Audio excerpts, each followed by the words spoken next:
Can't tell if I'm on. Hi, everyone. I'm Jay Rodriguez, and I'm your host here for Vibe with Pride. Let me tell you something. Today has been a true lesson in 2020 internet vibes, and we know how that goes. Like the internet connectivity, sometimes with Zooms and all the things that we watch our content on sometimes don't always work in our favor. So today I've had that.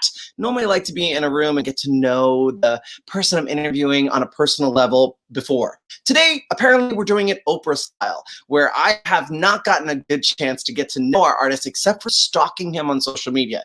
His name is JORDY, and he's now a gay man who has been producing music that I think is so radio friendly that it gives you like the earworm, but also you cannot let these melodies go. He is someone I've been dying to meet for such a long time.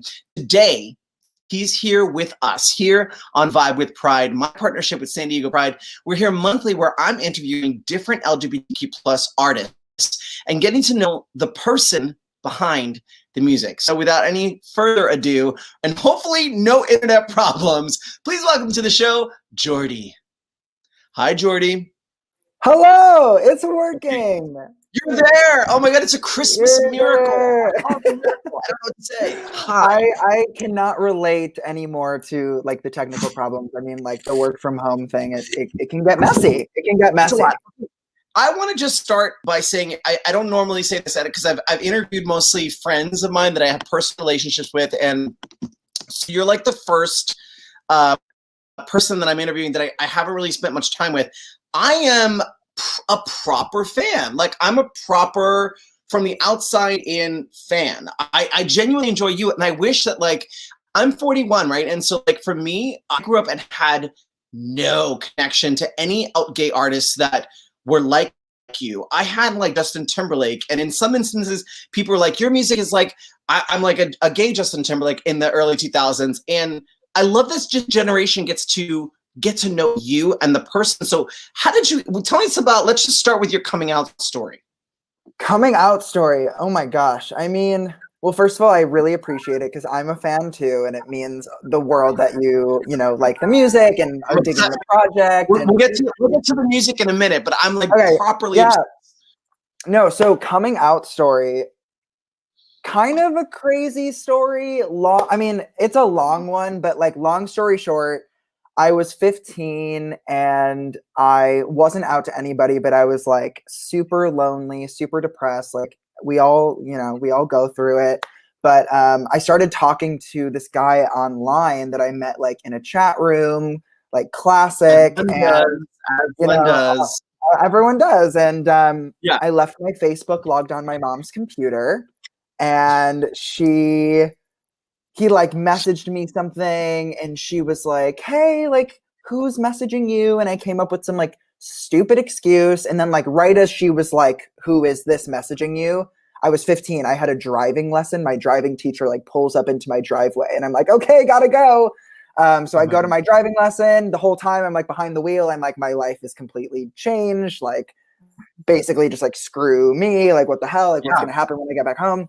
So I get home and I like am quietly creeping up the stairs, and I hear my mom from her room just yell out like, hey, come, let's talk. And I walk in, and she was like, me and dad, you know, we saw the messages on Facebook, and she was immediately, because everyone's wondering like how Jordy, like, Yeah, is this yeah, like, can I yeah. see I you mean, later for an ice cream sundae, or was it like pictures of your ice cream? I mean, what do we, what kind no, of message? Because I'm getting anxious no. over here. It was like no. I remember like the message that was sent. I guess I don't know how I remember this, but it was like like your haircut's really cute or something. It was just like Cute. literally Okay, like a very like innocent flirt, but like great. my like response to her trying to come up with an excuse was like even more telling that like there was something up, you know what I mean? And like Yeah, so she yeah. looked at me and she was like we love you and we love you no matter what. And like I don't know, like they were really amazing. And it was the biggest thing was is like they were incredible. I just wasn't ready yet because it kind of like Hmm. blindsided me. So I went to summer camp that summer and told some friends and found myself. And then like in high school the following year, I just kind of slowly told friends um and then yeah, no, it was kind of like an organic process, but it started unexpectedly. Did you ever have like this moment knowing that you were already inclined to the arts, knowing that you are a singer and you have this beautiful voice?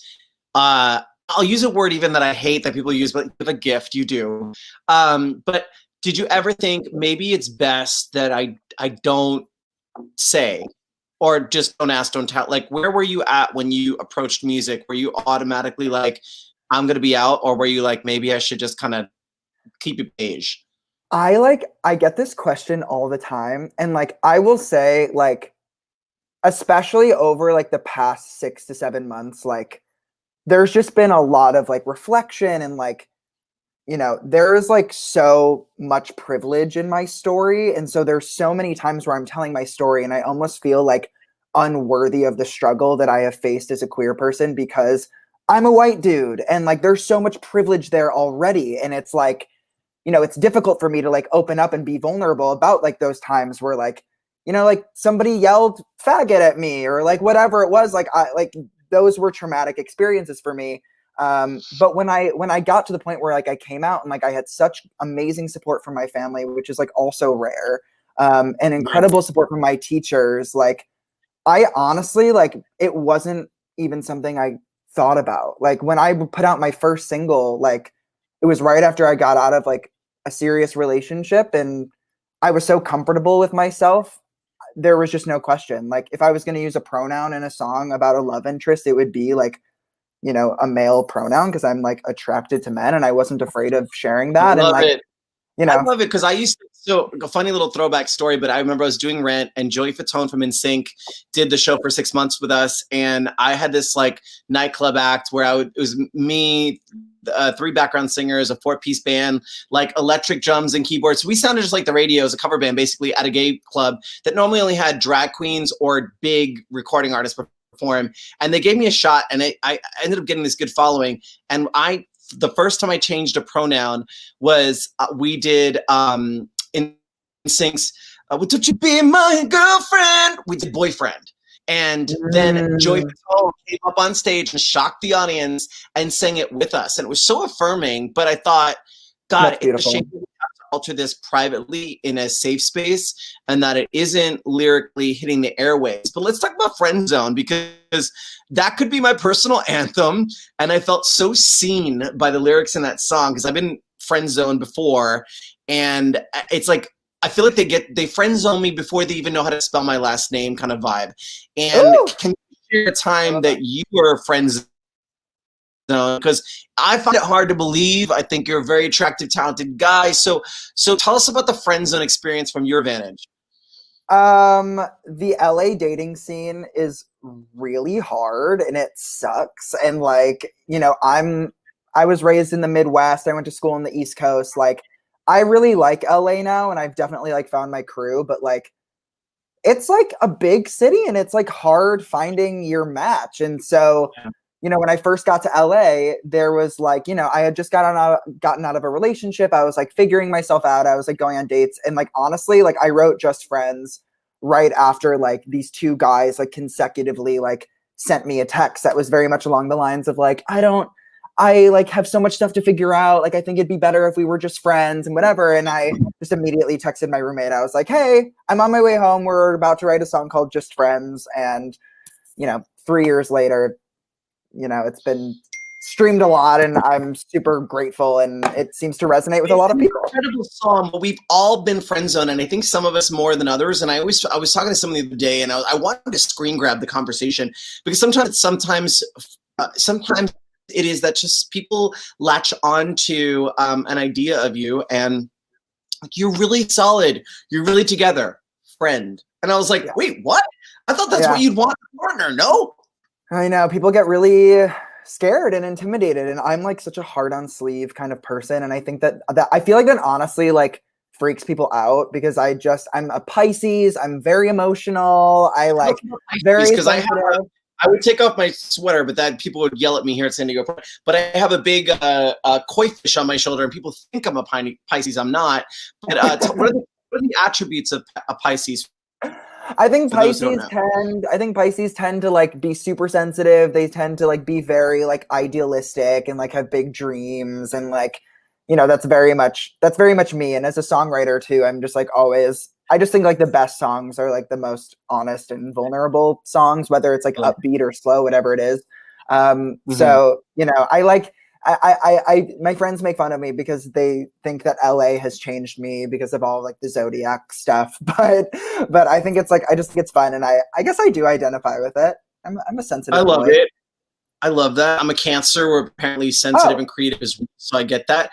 But oh my God, like we're so sensitive. We're already, listen, I'm already, when the world is open, we're hanging. But I'm like you, I'm not great on the apps. I also find myself being punny and witty with people on apps, which they do not appreciate. And so I'm also not I'm not a circuit party guy. Like I'll go if like it's an event and I'll go, but I'm usually the first one to leave. Like I'm just not a crowd. Such a homebody. So how do you meet people? I'm just asking for a friend, and that friend is me. So how do you I mean, COVID, that's like, it's a really good question. I don't know how to answer that in terms of COVID. It is quite different. I mean, pre-COVID, oh my God. I mean, no, I mean, like, I feel like everybody like gets on the apps. I was doing the Tinder dates. But like, no, I mean, like I've been like set up a couple of times, just like people with mutual friends. And, you know, again, it's also harder for me because I'm very much a homebody and like don't love going out like too much. And so, you know, that's always like another layer of it as well. But you know, it varies. It varies. I think that like the past 3 years have been like very dedicated to like my career and getting things going. But like, if someone comes around who makes sense, you know, let's do it. Let's give it a go. You know? And I would say, as someone who has certainly, as an artist, we're always like in some way, shape, or form gig workers.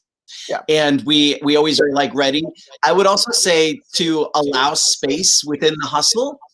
Totally. Because sometimes like we get so busy that we forget. But I want to talk about Pride festivals. They went virtual, and this year you got to do LA Pride's 50th, which was massive.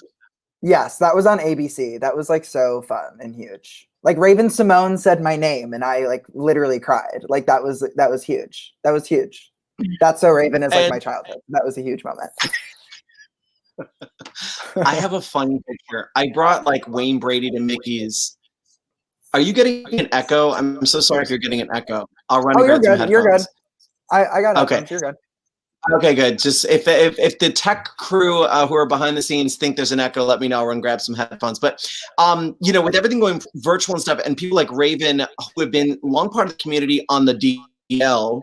And she got married this year, but she was always out and about. Like I have a picture with her and Raven, the drag queen, who does RuPaul's makeup now. And it's kind of a beautiful moment to kind of see how celebrities who are so mainstream for playing heterosexuals can still be celebrated in their queerness with their partners and stuff the way she was. But I want to talk about your song, Better By Myself. First time I was like, wreck me. This is literally so my life. It feels empowering. And I know that I feel guilty for kind of being okay in isolation. Like I feel like I'm okay by myself. But what pieces of solitude do you enjoy? Because the song basically talks about how like, listen, I don't need a man to complete me kind of vibe. So what is it about that vibes with you? I don't know. I feel like I've been in like one serious relationship, and I feel like one of the biggest problems for me and one of like the biggest sources of anxiety was a lot of me getting the validation I wanted from my partner. And I feel like Mm-hmm. to a certain extent, like we all love words of validation and like reassurance. And I think that like everybody finds solace in that. But like it got to the point where it was like all of my validation was coming from him. And like I was unable to look at myself and like give myself some of that. And so when I wrote that song, it was actually, that song was written to a brief for Queer Eye. I wrote it specifically to like try to get it to be like the theme song of Queer Eye, but like I know some people if you need me to make a connection.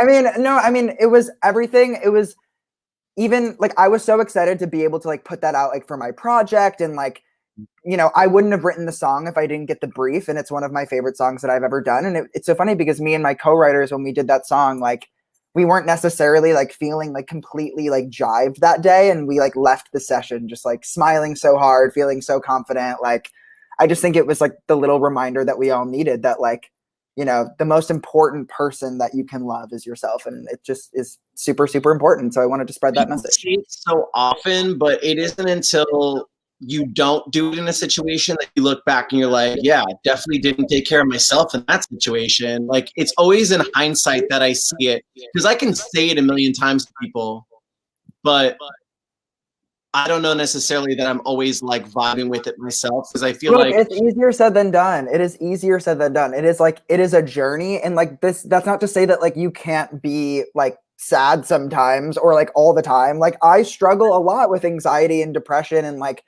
it's a journey. It's hard. Like you're allowed to have low moments, but like, if you just like finding those small opportunities throughout the day, like if you're passing a mirror, or I don't know, like writing things into your phone. what do you just say like, to yourself when you pass that mirror?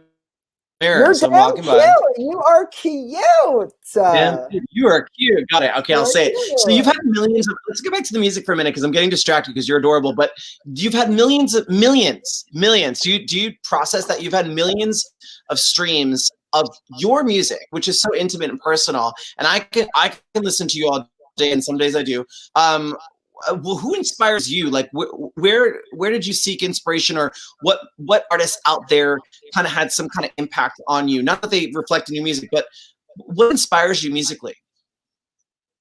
I just like, I don't know. I want to write about real shit. And like when I was a kid, I was like Avril Lavigne, Michelle Branch, like my favorite like badass chicks, like just like, I don't know, like putting everything out on the table. And I feel like that's just like what I want to do. And like I want to like utilize like my journey in the way that like, I do feel comfortable in my skin, and I do feel comfortable speaking out. And so, I like looked at those artists as a kid and like saw how outspoken they were. And I know that there's like so many queer people out there who like need an artist to like to look up to and like to be that outspoken person. And like I just like, yeah, I just want to like wear my heart on my sleeve. And so Michelle Branch and like all of those girls when I was younger were such inspiration to me. And then as I got older, it became, like the Sam Smith and Adele, Troye Sivan, Betty Who, and like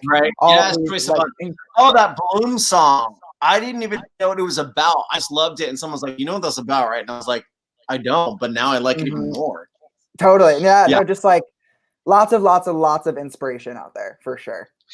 So you've accomplished a lot. We got the millions of streams, right? We got the Spotify that's popping. We're like raising the visibility. You're playing all these prides. You're getting these great momentum.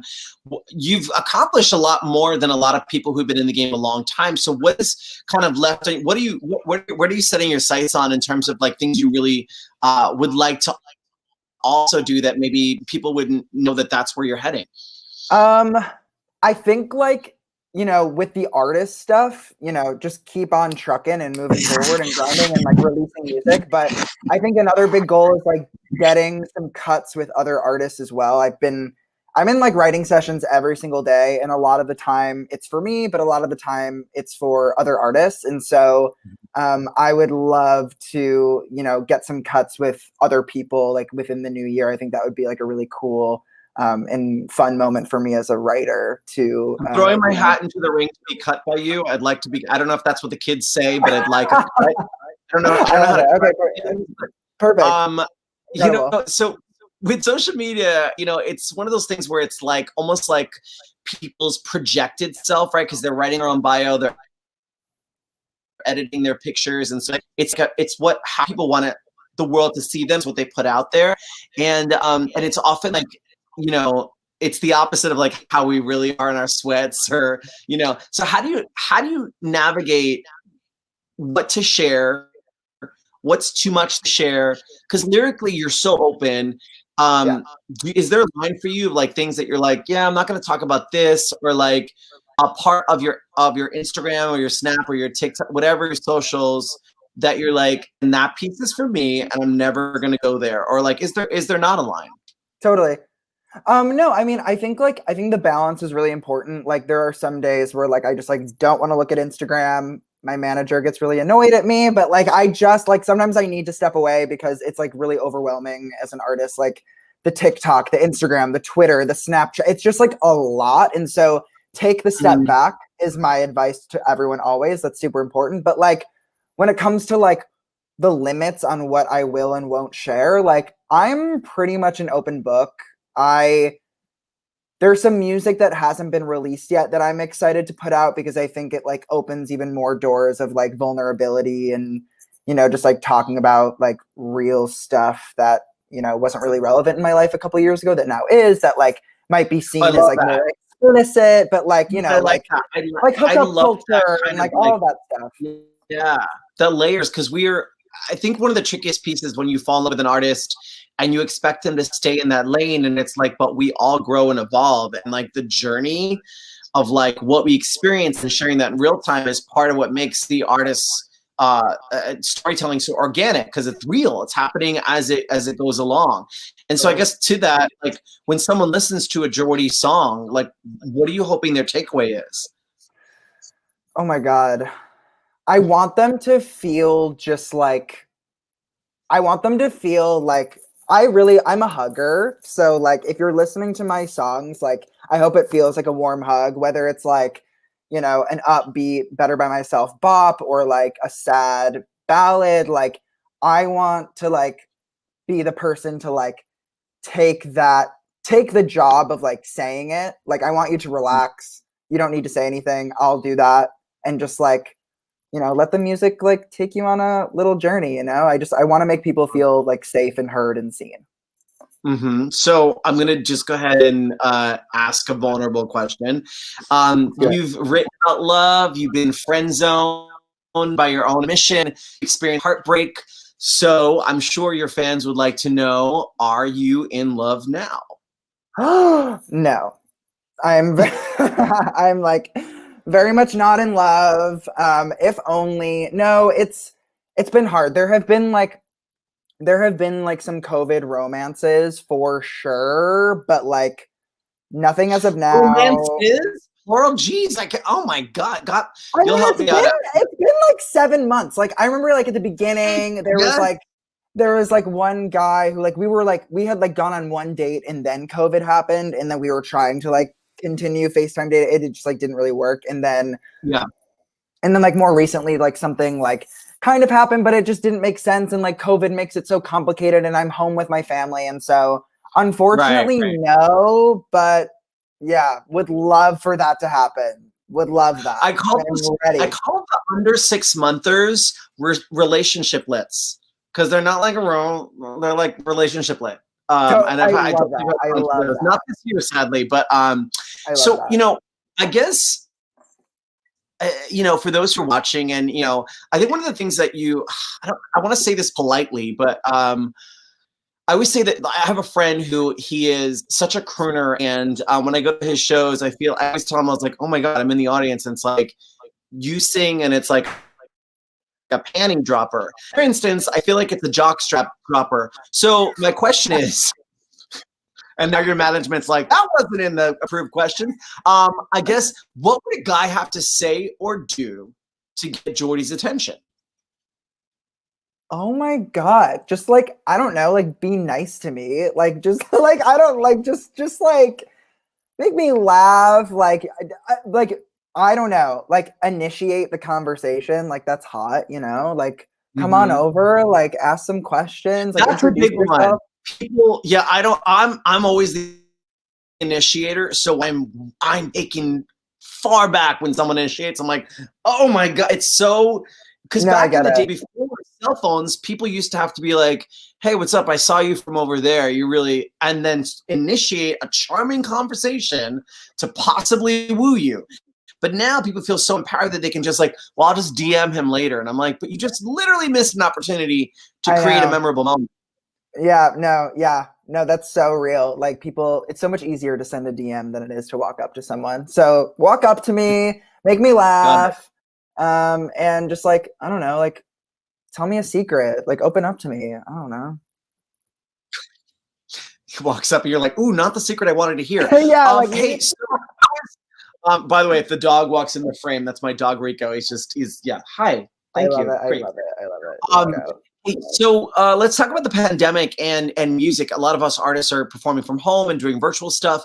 But how would you? I mean, you've been writing, thankfully, which is great, staying productive.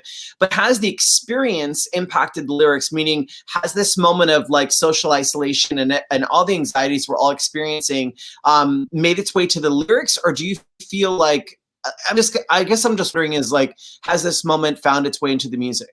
Yeah, no, I mean, it's so funny. Like there are for like first of all, like of course I have days where I'm like, what the hell am I going to write about today if I haven't even been living any life? Like because COVID Right, is right. so isolating, but like there have been songs that have come out of COVID that like wouldn't have happened. Like with some of like the FaceTime dates that I was talking about, there was a song that I wrote called Internet Love once that was like a couple months ago where it was like, you know, like it's so good on FaceTime, like will it be as good in person or is this just like internet love kind of thing? And I feel like Mhm. that concept wouldn't have made its way if it wasn't for COVID. So, you know, there have Sure. been songs that like aren't about COVID that have been written during COVID that, you know, wouldn't have been written if it wasn't for like that Zoom session. That's So, fair. Yeah, yeah, yeah. you know, like the music is being written and some of it I'm really, really excited about. And so, you know, it's so up and down. There are days where I'm like, what am I doing? What am I writing about? Like life is Well, so like listen, monotonous. I want to share this with you, which is like really kind of creepy and vulnerable on my part, but I'm going to go ahead and do it. So when I was like, so my career started at 18. I was on Broadway and I was playing Angel and Rent for 5 years before Queer Eye, and then I got Queer Eye came and I got this record deal at this big record company, and I thought, oh my god, this is like so cool, and it all went down the drain. I always had such this weird like um I had this weird moment where I thought that moment in my life passed me by. And then as an actor, I've worked so much in television that I just started thinking that singing and music was only for straight people because this was pre Adam Lambert coming out, on Idol and all this, that in 2010 or whenever that happened. So it was so much of like this isn't possible, yet people like you are completely changing the narrative. And I think that what's wild about the Spotify moment is that there are people who listen to you on the daily that you'll never meet, right? They may not have Instagram, but they love you. And so like, when the world reopens, will we possibly see you on the road again? Because I'm wondering, like, in my mind, I'm already thinking, okay, who would his dream duet partners who would those people be? Would he open for them? Like, who would your dream duet partners be? And would you like, are you excited about getting back? I don't even know if that's like something you love. No, oh my God. Performing is like my biggest passion. Like I've been a performer like before I started writing. So as soon as we can be doing shows again, absolutely we'll be doing more shows. And I'm so, so, so excited. Like I was like such like a choir theater nerd as a kid and doing Mhm. shows and connecting with fans in real life and like hearing people sing the lyrics back at me. It's like literally the best feeling ever. And so, Yes. it's absolutely shows 100%, 100%. I am Duet counting partner. down the Who days. would you pick? Who's your favorite duet? Who would be, if you could get anyone in the world who'd be like, you know what, I heard Jordy and I have to lay a track Uh, down with him. I I'm like a really huge Julia Michaels fan. I would love to collaborate with Julia Michaels one day. She just like lyrically and like artist, like her artistry, just like I really connect and I love her a lot. She's always somebody I go to. Also Fletcher. I love Fletcher, who's Ooh, also a queer artist as well. But yeah, like a ton of people. Julia Michaels has always been like my dream collab, like I love it. co-writer, duet partner, everything. So it's the end of the year. I don't know if you do resolutions, but if you did, what would you want? What would you want to be your resolution in 2021? Oh my God. 2021 resolutions, just like, I don't know. I think like I Because really, you've had, really, let's just come back this year for you though. You've had over 2.4 million people listen to you this year. Listen, within the community itself, there's got to be a lot of people who are looking up to you, who are understanding your truth and getting it. And I just like, I'm so inspired by you because like so much of what you're doing, if I played your music to someone and said, "Oh, I just heard this on the radio and it was amazing. You need to download this." To me, you sound like a top 40 artist. You are a top 40 artist in that thank you. space. So Thank to you. me, I just like, I have a feeling we're going to remember, I have a feeling I'm going to remember this conversation with you because I Oh, feel like no, you're you're heading making me toward big so, stuff. this is so sweet. Like I look up to people like you, like so much, and like other artists out there who are like living their truth. And like, you know, my biggest resolution is just to like keep doing what I'm doing and like keep working hard and like be more patient with myself, like allow myself to like, take those steps back and breathe and like live in the moment and meditate more and like do things like for like Um, my personal mental health, but like, yeah, no, just keep on like doing our thing, keep on moving forward yeah. and keep on inspiring and collaborating with each other, just like Yeah, working and together speaking of as a community. inspiration, you are very much an inspiration to a lot of LGBTQ plus youth out there who are maybe, it's tricky right now. A lot of people can't be their most authentic selves at home and they're stuck at home. And so for a lot of people who are followers of yours, who love your music and happen to be part of the community, I guess what would your message to them be right now? Because I know that your music makes people feel seen. 100%. I mean, like, just know that like everything is temporary. Like I am just like a DM away. Like message me, like talk to me. Like I'm around. Like I'm on social media. Like I'm here for you guys. Like, there's so much music coming, and I encourage you to also like create art, like whatever that is, whether it be music or working on a film or like painting, whatever it is, like making art, Whatever your lane is, yeah. create it, Um, yeah. So we got some questions. And by the way, if you are watching this right now in real time, you can go ahead and put some questions into the comment section. We've got a question coming from Isabella, and she's asking what your songwriting process is. And I'm actually really curious too, because you've talked about songwriting a bunch. So, and by the way, Starshine and all the people that are this is live. People are like, is this pre-recorded? No, it's live. So what's your process with songwriting? Process like really varies. It depends on the session. Like sometimes I'll have a concept and I'll go into the session with the concept, and the producer will start looping some chords and we'll just like start spitting some melodies out. Sometimes I get into the session and nobody knows what we're writing about that day, but we have a conversation and then somebody says something and you're like, that's the chorus lyric right there, that's the hook. So then we write around that. It kind of like, it very much varies, but it's usually like coming up with the concept, like figuring out like where we want to be, where we want to be living in, and then just kind of melody mapping the song a little bit, finding some melodies that work well, and then just filling it in with lyrics. That's how it usually goes down. So Caleb is asking, hi, you're amazing. How would you describe your personal style? And I'm actually curious about this as well. I'm like so bad at like fashion No. things. Let me say before he says something, Caleb, in my opinion, Jordy's like the hot guy who doesn't quite get he's hot yet. And like, is like, I don't know, guys, like, this is like, picture me here. Like, you're so not fully, I think you, like many of us, I don't think you see yourself how we see you, which is beautiful. It's so charming. Oh, thanks. Uh, but I guess, yeah, how would you describe your like personal style if you can? I'm just like very like boy next door. I feel like I really like simple things. Like I definitely like I like finding like vintage finds at like a Goodwill or like those kinds of like secondhand stores. Like that's like my vibe. Like a Literally, I'm Goodwill, wearing like one a under here. I just Goodwill. Yeah, like vintage yes, t-shirt. yes, yes. Like yeah, like graphic tees and like comfy jeans and like oh like I love like good boots and just like like urban dweller kind of vibe. Like nothing too crazy. Yes. I like Yeah. have like I have good stylist friends who like when I do shoots and like music videos and stuff, they like assist and like help me find like what to wear and stuff. Well, yeah. But no, that's like still a personal journey that I'm like figuring So out.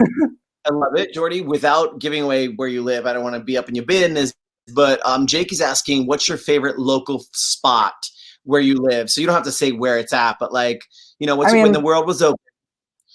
Yeah, like I live in LA, and I was literally just talking about this the other night. I really miss going to Korean barbecue with my friends because it just felt like you get to like drink and like it's loud and you're like cooking and eating and everyone's laughing and like that's like my ideal night is like food, giggles, and like friends. Like that's like my favorite kind of night. So I miss Korean barbecue. I love Korean barbecue.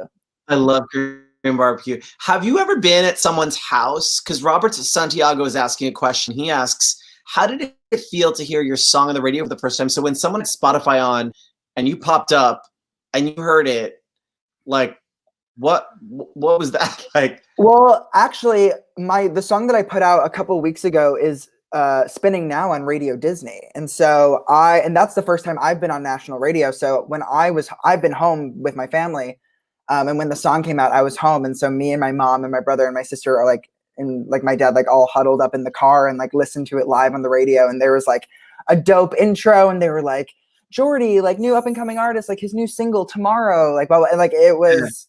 I put a video of it on my Instagram. It was really special. It was very cool, very surreal. Yeah, you'll always remember. And how great that you got to experience that with family, because maybe if the world were more open, you might not have been together exactly in that moment. Totally. That's fascinating. Okay, so what are the things that is like, what are the things, this is good English. What are the things that like you're hoping in 2021 that the Jordy music, like what's the hope for the Jordy journey?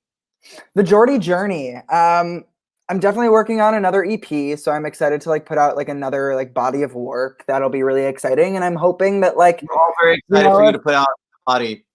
I'm excited too. I'm really pumped for like these next couple of songs, and as soon as like these vaccinations can happen, I'm really hoping that we can sneak in some live performances in 2021. That would be a lovely thing. Performed at the CAPI, or is that called Cappy? Cappy, yeah, Cappy. Yeah.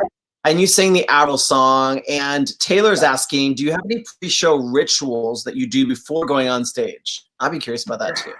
Pre-show rituals. Me and my band will always do like a handhold, and we'll pass the energy, and we'll just like say we love each other, and giving my manager a hug, and just like doing my little paces, my little listening to the tracks, getting ready, warming up a little bit. But always like pass the energy with my bandmates before we go on. That's always super important to me. I'm gonna ask you just like quick rapid fire, fun, silly questions, just to things and wrap things up here. Do you cook? Love to cook. It's my favorite thing in the world. What would you make if I came over, or anyone? Oh my God. Like literally, like you name it, like I'll make you whatever you want. Like I love making new recipes. I've been baking bread. Great. Love homemade. I will make you a nice sourdough bread. I love it. Sounds delicious. Okay, who is the artist that if we walk into your house is going to be playing? The house that I'm in now with my parents, Earth, Wind, and Fire. Ooh, that's fun. That's the vibe. That's the vibe of my. Okay. That's like my mom's energy. Who in your family takes the lead on decorating for the holidays? Probably my mom. Probably my mom. We're like Jewish too, so we don't usually do the Christmas thing anyway. Right. But do you guys do like the game nights? Because we get really leaning into game nights, and if you do, are you competitive? When it comes to like bananagrams, very competitive. Very competitive. Okay, great. What is your personal favorite food or snack? Ooh, food like dumplings. Like give me all the Ooh, dumplings ever. goody, goody. Like See, love this is what dumplings. happens right around this time of day. I go live on my socials as well, and literally, I always get some kind of food reference in there, and that's what now I'm gonna have dumplings for dinner. Thank you for that There we go. reference. I love it. Um, Perfect. okay, so what is your smell like? I have smells like me. So do you have Wait. something like that that Repeat has the question. You 40 cut out. cent? You cut out. Oh, what is my scent? Like what do I smell like? Yes, like I have a fragrance that I wear and people are like, oh my God, Jay was here. So, and I I'm don't a wear a lot of Giorgio it, but Armani kind of it's very guy. specific. I have this Giorgio Armani Okay. cologne that I wear a lot. Copy that. Copy that. I'm like always, yeah, I'm And then always nice. and then I'll end with this, and this will be the one that your manager will be like, he was so inappropriate. I was I did say that your music, you know, you have some really great songs that are, in my opinion, like jockstrap droppers. So what is your preferred undergarment? Oh my God, I did not know where that question was going for a second. You can just say like granny panties, and then we can be done, and that'll just be the last question of the night. I'm like a briefs kind of guy. I'm very like into the I am brief. too. I'm a brief. I don't think briefs get enough love. I feel like all of a sudden there was this big push towards the briefs, and I just kind of stayed on the brief lane and feel like it's the most flattering. Brief all the way. I'm a brief boy. Brief all the way. Okay, so New Year's is right around the corner. Will you watch the ball drop? Like, will you do the whole thing, or is it just going to be kind of? Sure, I love watching the ball drop. Give me a little ball drop. Give me a ball drop, you know? Listen, I got it. This is great. Okay, now everyone is going to be now following you on all the things. We're obviously going to post your social with this interview, which is live, but it'll live on the Facebook and YouTube pages of San Diego Pride. What can people expect? After all this writing, there's got to be stuff just around the river bend Yes. that we can Yes, listen to. No, 100%. Yeah, more music for sure, more singles, another EP, hopefully some like dance features, some more like DJ stuff. That'll be like hopefully a thing that happens this year. Definitely like always there's always so much music coming, so you know. It's good. And I love you being so creative. I love you're inspiring us, and also just like filling this gap of artists that are out and not changing pronouns, that are just, you know, singing their truth and making us all feel more seen. And so thank you so much for spending a little time with us here on Vibe with Pride for San Diego Pride's socials page. Jordy, it's an honor to meet you, and I can't wait to meet you in person one day. I cannot wait either, and it was so much fun talking to you, and thank you again for having me. Okay, so all your socials are broadcasting on this, and of course we're gonna post it on the hard copy. But we'll see you soon. Stay safe out there. Give my best to your family, and I'll talk to you soon. For everyone watching, stay safe out there. I'll see you next month. Bye, Jordy. Bye.